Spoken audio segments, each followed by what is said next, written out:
This is the Jewish settlement of Shiloh in the northern West Bank. Less than a year ago, the future of this place seemed uncertain because Israel's Prime Minister, Ehud Olmert, was planning a disengagement from the Palestinians. And if you look across these hills, you can see this settlement is surrounded by Palestinian villages. Now, though, that disengagement plan is on ice. And my guest today is a resident here, and he speaks for the settler movement. So is the tide of history running with or against the Jewish settlers?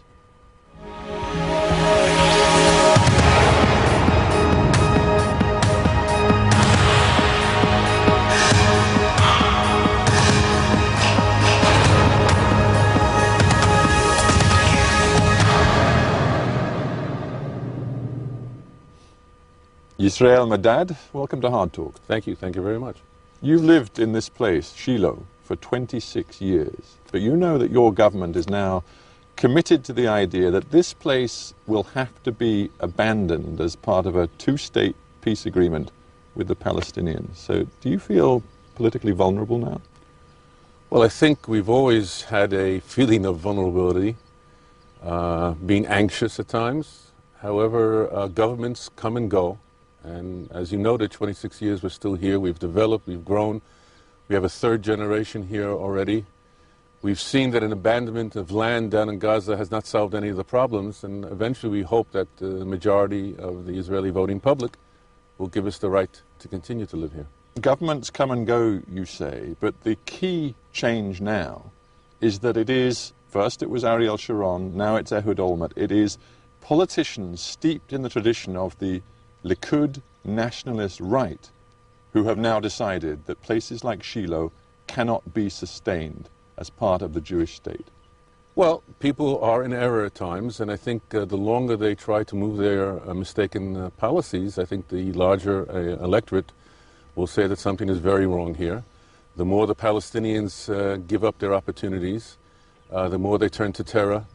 I think it will become clearer to the Israeli voting public and perhaps even European and American populations that the conflict here is not going to be solved by the giving up of land or a retreat from the communities that we've built. You refer to what you call Palestinian terror. You refer to what you see as chaos in Gaza since the pullback from there. But I put it to you that that has made no difference to the vision of Prime Minister Ehud Olmert, who on February the 21st told reporters, quote, "I am absolutely loyal to the position I expressed before the last election. There should be a two-state solution. The Palestinians should have a contiguous territory in the West Bank where they'll be able to live their own independent, secure lives in their own state." Now this is a politician who, I imagine, just a few years ago, you regarded as a loyal ally. True. But Mr. Olmert already 2 years ago in a policy statement in New York said that Israel is tired of fighting, tired of winning. And tired politicians leave the scene quicker than those who are more vigorous. Everything that Mr. Olmert has done in the past year and a half or so has been a failure. And so it's sooner rather than later that we expect him to leave the political scene. Whether he goes to jail or whether he just simply is voted out of office is a question that he will have to answer, not us.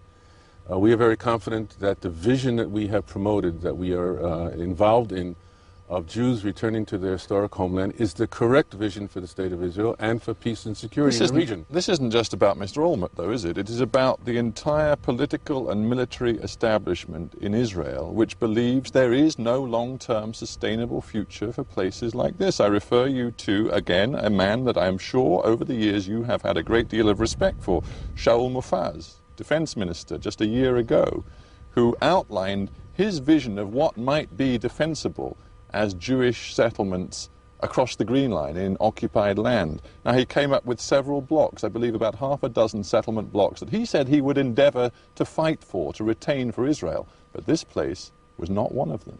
I cannot disagree with you. Ever since 1967, there have always been a large political opinion that says that Israel should not be here, that the Jewish civilians should not be here. And we are here. We're going to be, another few months, 40 years in this area.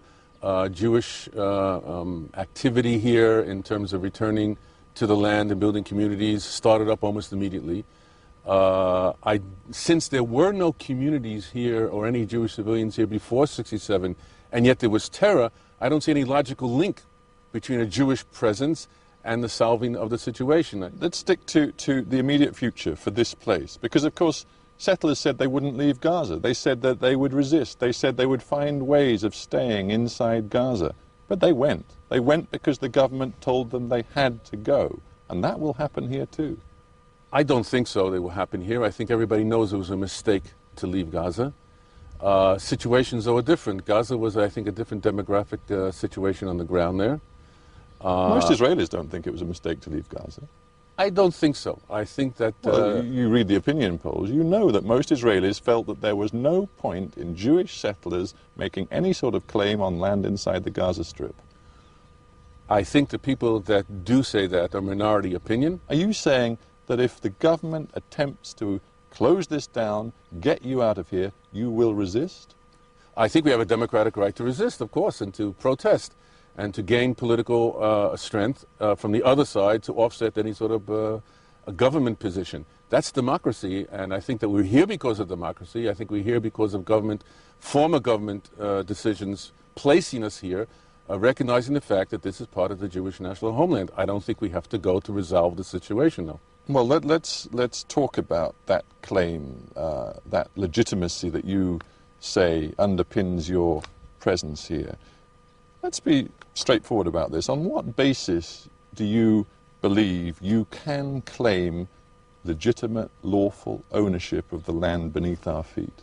The highest international body of the world in 1923, 23, the Supreme Council of the League of Nations recognized the right of the Jews to reconstitute the national homeland, historic national homeland, in this area between the Jordan River and the Mediterranean Sea.